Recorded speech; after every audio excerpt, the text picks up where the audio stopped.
Hey there, my art friends. This is Mr. Poe, and today we're going to be continuing our sculpture journey, like the sculptor Michelangelo of the era of the Renaissance.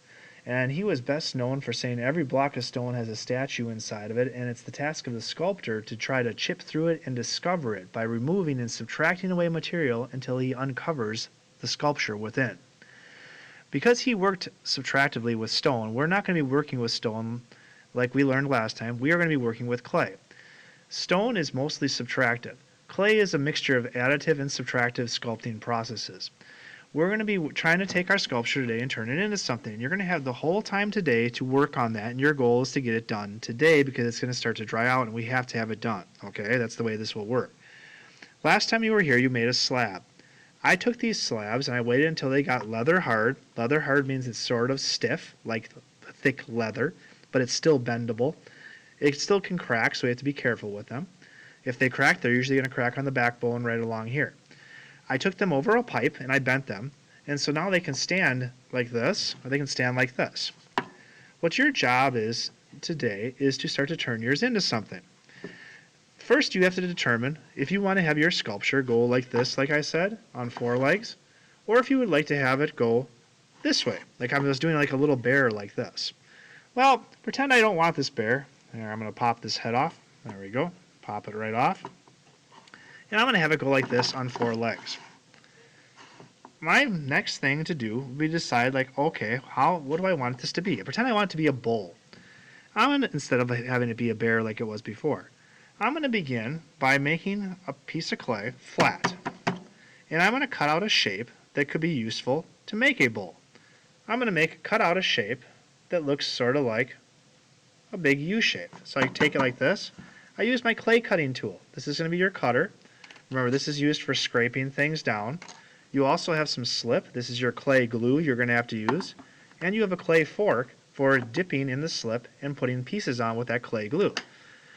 I am going to just start by putting this head on here. I want it to be like this. If you want to have a neck, you want to have a neck that sticks out, you could roll a piece of clay into a cylinder. And I could take it. Here, I'm getting back in the camera there. I'll move this back a little bit. There we go. It's stuck on something on the desk. But I can cut this, and I can create a neck shape. But remember, it's got to be strong enough to hold itself up. So if I want to make a neck like that, you got to build it strong, build it tough. I'm not going to, so then I don't have to worry about making it too strong. Pretend I want this head to stick on here. You need to score and slip the piece on. This is where it's going to touch right here. You do both pieces. You can see the mark left in there. Score and slip, score and slip. Scoring makes it have grip so it sticks good, and the slip is your glue.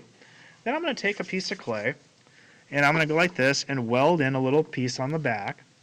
And I'm going to take my clay pencil, or my clay toothpick as it were, and my finger, and I'm going to weld this in so you can't see the seam anymore. So now it's strong. Once I have that, I can bend this around, and I'm going to bend it so the snout is like towards the front. I'm going to have like a bull or something, or like a cow. And I'm going to subtract away a little material like Michelangelo would do in the sculptors. I'm going to remove a little material or move it. I'm basically just sort of moving it with the clay, not really taking it away. And I'm going to cut this open. I'm going to cut it open with this so I can make a mouth, and I'm going to wiggle it. Wiggle that open.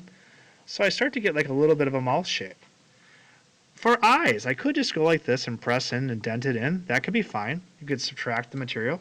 If you wanted to instead, you could just take a wad of clay, roll out a little piece, and I could stick on a little sphere, but make sure to score and slip it. Score and slip everything today. Score and slip everything.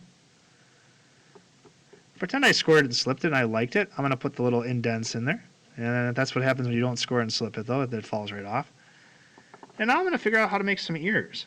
If I wanted to make an ear, a good way to make an ear is take a flat piece of clay and make a slab out of it. Slab it, slab it. And I'm going to go ahead and I'm going to cut out a football shape. So I'm going to cut out a football shape. See, there's my football-ish shape. Notice it's ish, not perfect. And I can form this. This could become the ears for my cow. So I'm going to make it like a cow. If it was a bull, I could add horns to it pretty easily by rolling and attaching them. When I get down and I score and slip these, pretend I score and slip them, now I can get down to changing the shape of this.